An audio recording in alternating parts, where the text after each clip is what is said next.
Hey, we've just arrived at Cooinda resort.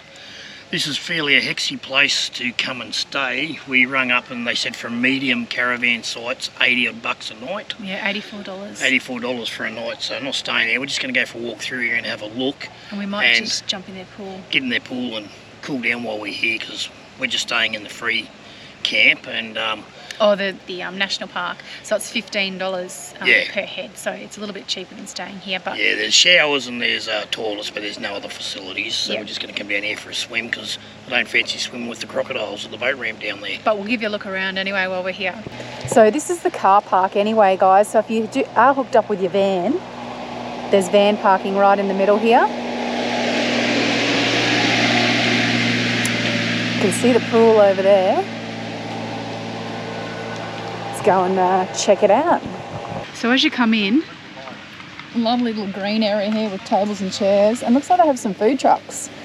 Obviously not open yet. The Smoking Croc Barbecue House and voted deadliest fish and chips in Kakadu. So they've got a little outdoor movie theatre here. Check-in restaurant over that way. Bit of a playground over there for the kids. Beautiful area. Nice and shady in some spots. Oh, look at the pool.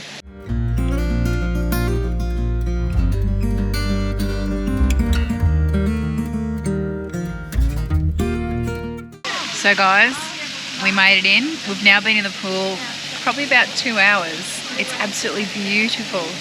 Spa pool over there. Dave's having a chat. But really, really lovely area.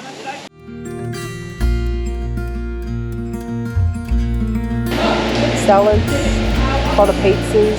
Meat lovers, buffalo, crocodile, pepperoni. So this resort falls under the Accor group. Oh, there we go, there's the menu. Steaks, burgers, pizzas, barramundi, cater for the vegans, salads and sides. Yeah. A really nice area out here. So Mimi's restaurant.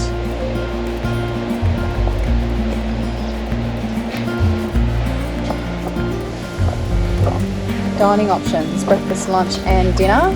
Or al fresco, the Barra Bistro, 2 deadly takeaways coming in June actually. And same with the smokehouse that I showed you out the front, coming in June, ready for the season. And the happy hour is 4 o'clock to 6 o'clock. 4 till 6 happy hour. And then over this way, reception and the shop.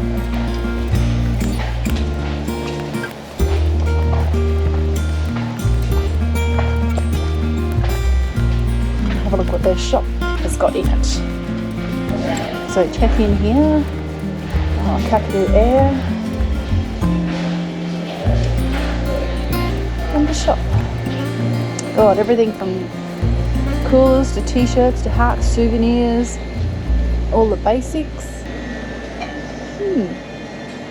So after you turn off to the Cooinda Lodge, you come down this road here. There's a car park over behind those trees. Coolers over that way, and then the main entrance to reception is there. And there's also a fuel station here. What's the price of fuel? $2.45 for diesel and $2.50 for unleaded. There you go. A litre. So they have fuel here if you need it. If not, grab it somewhere else. And if you are out here to get the yellow water cruise, like we are tomorrow, this is where you physically meet. So we were on the 6:45 a.m. cruise. You have to be here 20 minutes prior to that. So 6:25 will be here in the morning. And that's the bus you get to the cruise. Morning, guys. Hey guys. We're at Cooinda. It's 6 o'clock in the morning. We're about to go on the Sunrise Yellow Water Cruise. So we'll take you along. It was about 160 bucks off the top of my head. I'll have a look and we'll let you know anyway. But yeah, it goes for 2 hours. And then they have a buffet breakfast you can pay an extra $35 for. See how we're feeling when we get back, whether we want to do that or not worry about it. Anyway, we'll bring you along for the trip and we'll see what it's all about. Yeah, the bus has just arrived. It's only 6 o'clock. Everyone's supposed to be here by 6:25.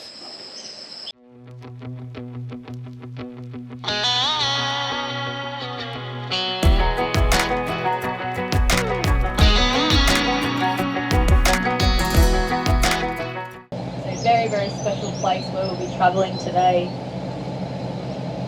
Now we're currently cruising on the Yellow Water Billabong, and that's the last billabong in the Jim Jim Creek river system. So if you went back behind the boat, followed this riverway for about 90 kilometres, you would end up at the bottom of the escarpment. Actually at the bottom of Twin and Jim Jim Falls. Now these are whistling ducks. They're a duck that doesn't really act like a duck. They don't quack, have that really funny whistle that you're hearing, and they actually don't really like water. You very rarely see these ducks swimming. Quite often they'll just stand in the very shallow floodplain waters and eat the rotting vegetation. Now these ducks have only just returned to the area. They go away during wet season. Obviously you can imagine too much water around here for them. Alrighty, so we're actually exiting Yellow Water Billabong now. We're on the South Alligator River. Now this is the largest of the 3 alligator river systems. It runs about 250 kilometres along. Well, maybe it was fate when you walked in the door. I could have sworn I've seen your face before. Every now and then in the distance you'll see a pink flower and those really big lotus lily leaves. So these are the exact same flower as the Asian lotus lily. Bit of a mystery of how they came to be in this area. Glad that you said hi, 'cause I was way too shy. What would have happened if you just had passed me by the night? We keep on drinking, keep on wishing for someone out there to hold. All those little moments, the bites you didn't catch me looking over. Super cool when they're just happy to be along the side of the boat. So his tail, that's the powerhouse of these crocs. Shoulder, just at the right time. Those little moments all led me to you, only God. So Roz, what did you think of that?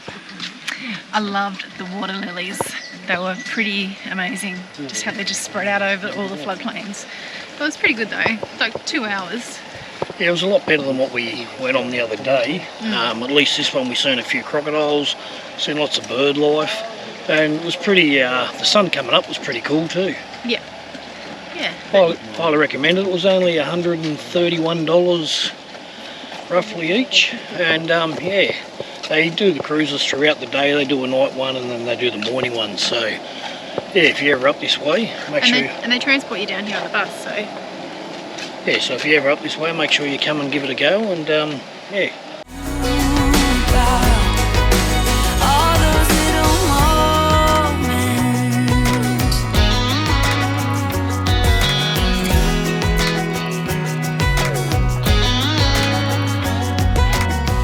Well, maybe it was fate. some wild horses out this morning, guys.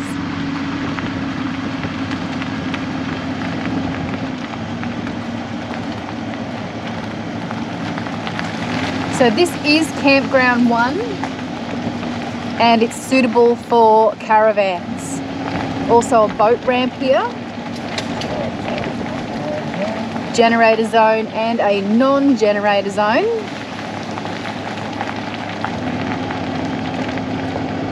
That was our site we pulled up on last night.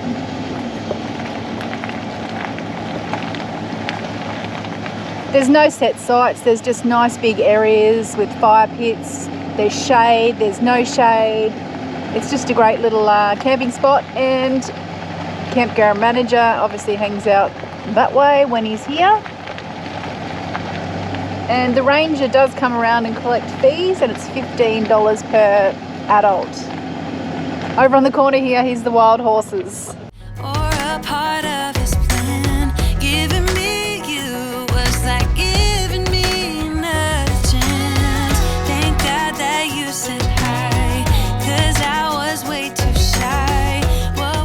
Hey guys, I'm with Brownie from Pine Creek. How are you, Brownie? Good, thanks. That's all right, mate. I'll pick them up.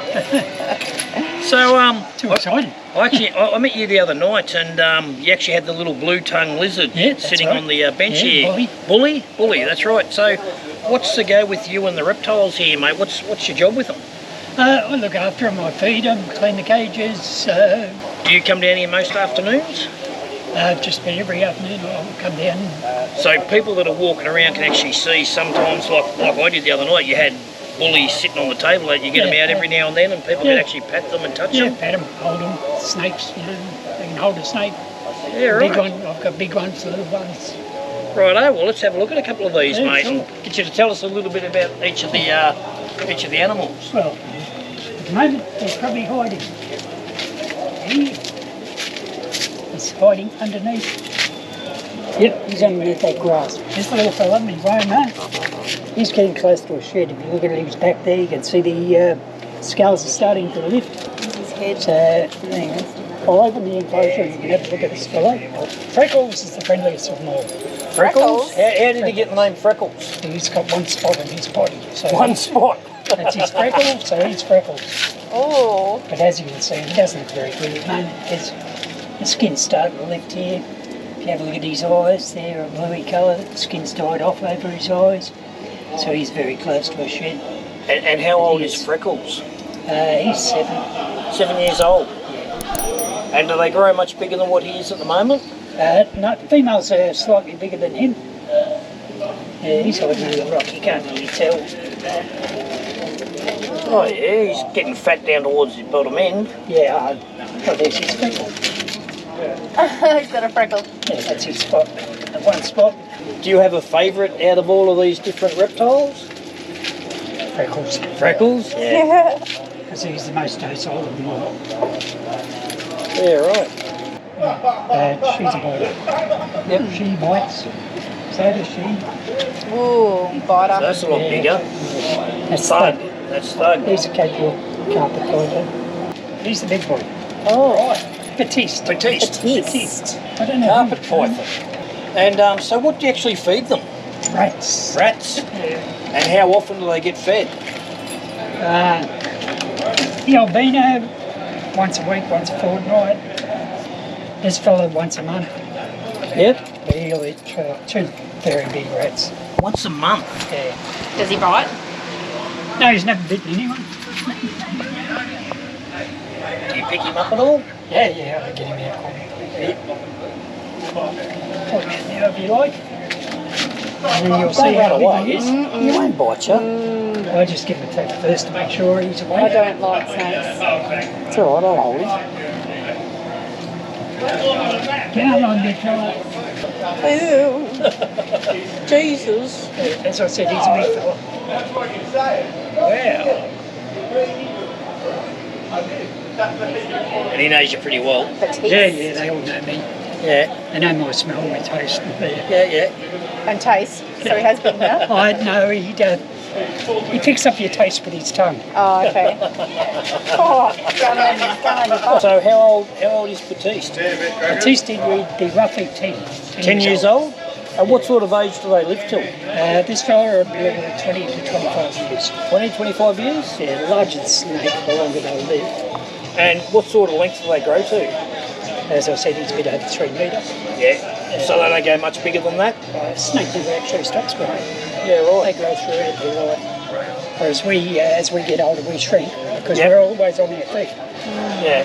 They're always stretching out. Yeah, kiss the camera. How cool is that? Is he soft?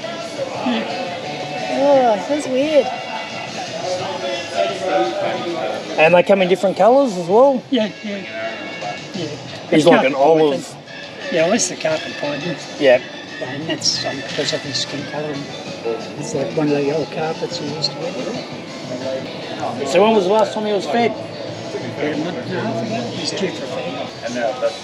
All right, mate. We'll leave you with it. We'll put him back in the cage. But Brownie, pleasure to meet you, mate. Yeah, Thank you for your time. Yeah, no, he's awesome. Have happened if you just had passed me by the night we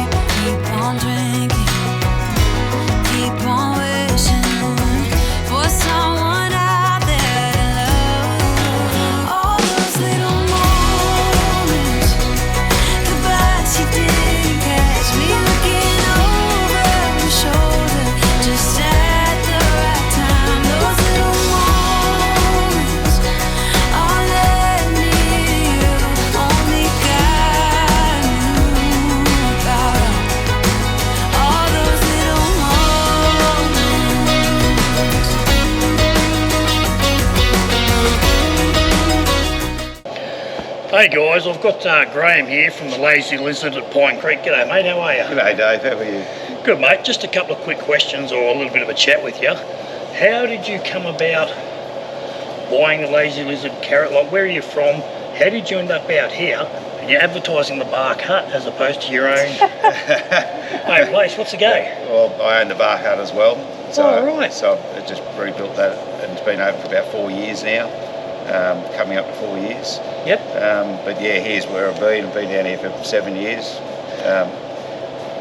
We actually called into the Bark Hut on the way out to Jabiru, and I went, beautiful presented place, the caravan park, the lawns, big swimming pool, like it's a beautiful spot. I went over to have a look at the crocodile, green lagoon, couldn't see the croc, but apparently he's in there and he comes out every now and then. Yeah.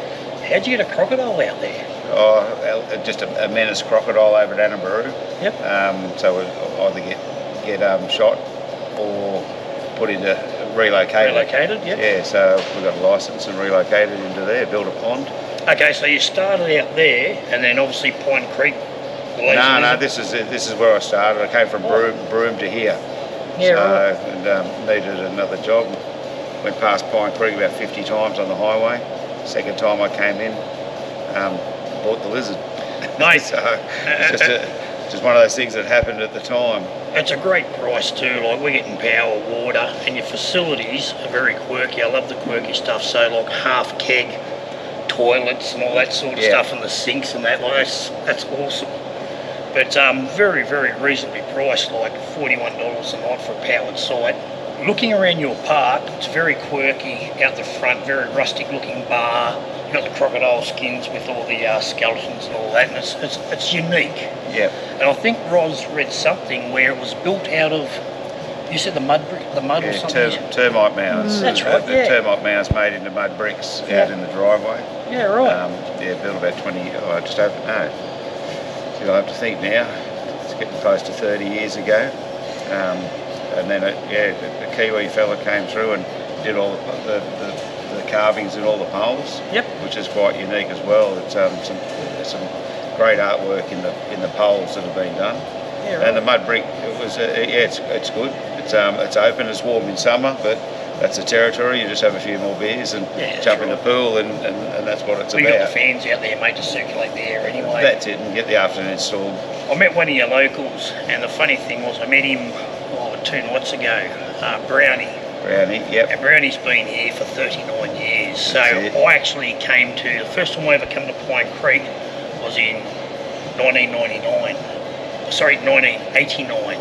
Yep. There was an exercise called Kangaroo 89. So being Army, we actually came up here in Pine Creek was where I was actually doing all my patrolling and stuff around. This never existed then. No. They had the pub in town, and I think Macy's was like the milk bar sort of thing. It had a Telstra phone box out the front, so we'd sneak in and get on there and call back to our families and stuff like that. But I've always wanted to come back here and have a bit of a look, but Brownie said he was here back then. He's got photos of different things around the town and memories, and we'll just have a good old chat. But he's the local reptile wrangler. That's in your front bar there. Brownie was working for us when we took over. Yeah, and, right. Had a medical incident, so he can't work anymore. Yeah. But he comes in and gets the snakes out on a daily basis nearly and talks to the locals. And that's great for the crowds, because he got the big python out for us, and we had him crawling around us and bully the blue-tongued lizard and all that sort of stuff. Yep. But something I want to ask you about is where we're sitting now. We're at a little bar with the Kawasaki, the old stone motorbike in the background, the old Wacker 900. Yeah. And we're in a massive shed. Like, this would be most people's dream to have a shed this big. And you've got quite a few vehicles, motorbikes and stuff in here. How did you come about owning a pub or caravan park and then having the display and the type of vehicles that you have in here? What's the story there? Well, I've been collecting, this is probably going back 20 years, and just collect and keep collecting. Now we restore them. We were doing them here now, but now we do one in Taree, and we swap one for one, panel beating, and then put them back together here. Yep. But yeah, that'll keep us going for a few more years. We've got to renovate, restore, and just a retail therapy is always one of those good things. It's not a cheap one that you've got, mate. It's not a cheap hobby. No, but over a lot of years, it balances out, I suppose, and the businesses they pay along the way. And so you have a lot of vehicles here, and you have everything from quad bikes to trail bikes to road bikes, Harleys, and all that sort of stuff, as well as cars. Obviously, surely you don't own all of them. Yeah, I do. Oh, you do? Really? Yeah, I do. That's blowing me away. Except for 5 Hondas up in that corner now that were down here, but now, I own a lot. Out of everything you have here, what is your favourite? Like, what's your prize? Okay, so if this place burnt down tomorrow, God help it doesn't, but if it burnt down, what would be the vehicle that you would put the keys in and get out of here, sort of thing? What's your favourite vehicle? Probably the 64 Oldsmobile convertible. Yeah, and why does that have a special part of your life? Oh, it's just just one of those nice ones to drive. It's cruisy, power steering for 64 out of the States, whereas we didn't get it till 77 or something like that. Yeah. It's just one of those cars I like. Are you one of these people that has your first ever vehicle still, like your first car? Is that sitting in here? Or? No. My first one was an EJ Holden. I do have an EJ Ute, which is in the line to get restored. Yep. But yeah, I'm trying to do a Ute collection, one of every Ute. Every now and then I just get off track with doing something else, and that's just the way it rolls. And is there particular utes that you're looking for? So if people are watching this that have a ute in that type of era or model, is there something in particular you're looking for? Yeah, HT, HG, FX, FJ. Right, so if anybody's out there has got any of those particular vehicles for sale, give the Lazy Lizard a call and ask for Graham, and maybe you can come to an agreement. Yeah. Well, something else I've noticed is signs. So on the floor, obviously they're all going on the wall. So at the moment, the place isn't open to the general public. They can come into the door and have a bit of a squeeze while you're working in here. But you are going to have an opening in a couple of months or something? Yeah, end of June, I think we're having one. To me, it's just, the girls want an opening. I just wanted to get the job done, I suppose, and get on with other things. But to me, it's a job, it's a passion, but it's still another job that I've still got other things I need to do and want to do, and I can't while I'm doing all this. Something I've noticed is like the golden fleece. Golden fleece is not around anymore, and it used to be around Australia everywhere, the golden fleece and the big yellow signs of the sheep up sort of thing, and that. And they are a collectible item sort of thing, but some of your signs that you've got on the ground, there's very old signs that some people wouldn't even know about. The one I did notice behind your bar was the, not Foxtel, Austar, which was the Victorian New South Wales version of Foxtel sort of thing. Yeah. So you're collecting a lot of the signs and all that sort of stuff as well, not just the cars? Yeah, a lot of the signs, I'm still collecting. There's an auction on today, there's another one on tomorrow. And on that, have you looked at the one in Echuca to see what things have gone for? I might have won a few things there today, I'm not sure, but really? The cars are tomorrow. See, right, okay. We'll see, and I'm not really the market for anything. Just if something happens, but there's another auction on with signs and things that I'm always into, which is another exercise. On the ground floor here, which is where all your motor cars are, you can see some that are obviously on their way to being fully restored or prepped, or that's what you've got. And then you've got ones that are actually pretty schmick, and you probably drive them down the road sort of thing if you had the old Rego for the, what's that, Rego? Club Rego. Yeah, Club Rego and stuff like that, take them out for a show and all that. But on the top floor, I see motorbikes, as I said before, from trail bikes to road bikes to probably English, American. I think I'd see a Triumph up there, some British bikes and stuff like that. And then obviously you've got, I think maybe a Harley or something up the back here. Yeah. And yesterday I seen you kicking around with a sidecar for a Harley. Yeah, it got put up today. It's for a Harley. There's another one for a... Is that going onto a Harley, or is it just going to be a display? No, it'll just be a display at the moment. Right. That's another job. Right, well, probably a few years away from that happening. The Commodores represent the the new to the old. That's an 07 ex-police pursuit car, and this is a 76 ex-Victorian police pursuit car. Oh, really? So it was a police car? It was a H-shade 253, 3 on the tree. Yeah, that was right. a Victorian. So it's old to new, you know what I mean? And then sooner or later it's older to new. Yep.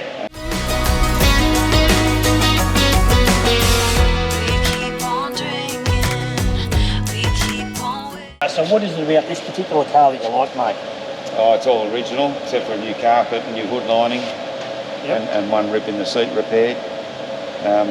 Other than that, yeah, it's all original. How did you come by this particular car? Oh, I was over in the States and ran into a bloke, and yeah, now he's a mate, and bought 4 cars off him and 6 bikes and brought them back.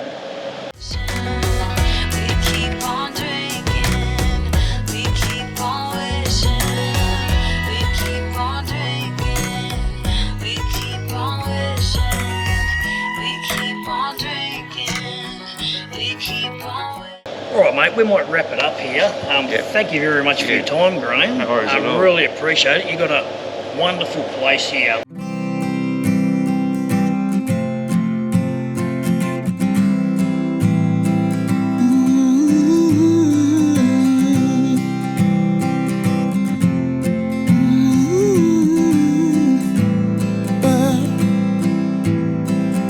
Look at my heart, it's out of the dark.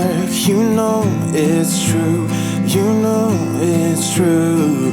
I've known from the start, your state of the art. From your vintage shoes to your cool tattoos. But you're still yearning for something.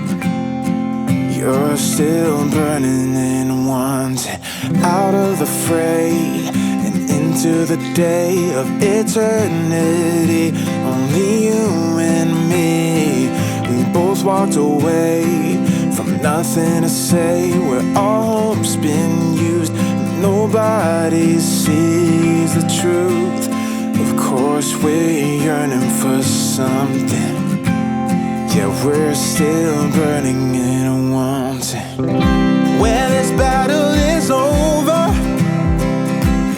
and we're not very much older, but jaded indeed. We've got skeleton keys. Hey guys, I hope you've been enjoying the last couple of episodes. We're almost up to 8,000 subscribers, so if you haven't already, please subscribe. Okay, it helps us out, builds up our following, and then obviously more people watching, the better that it is for us. But it's that time again, joke time with Dave. This one comes all the way from Stephen Johnson. Sent us in a joke, and I thought, oh well, I'll use it. But not only will I use this one, I'll also give you one of my own. So from Steve, hope you're well, mate. Hey Roz. Yes, Dave. I was thinking about getting a new job cleaning mirrors. I can really see myself doing that. Catches. Thanks, Steve. Hey, Roz. Yes, Dave. You think gas and electric prices are expensive? Mm-hmm. Have you seen chimneys? Nope. They're going through the roof. Catches.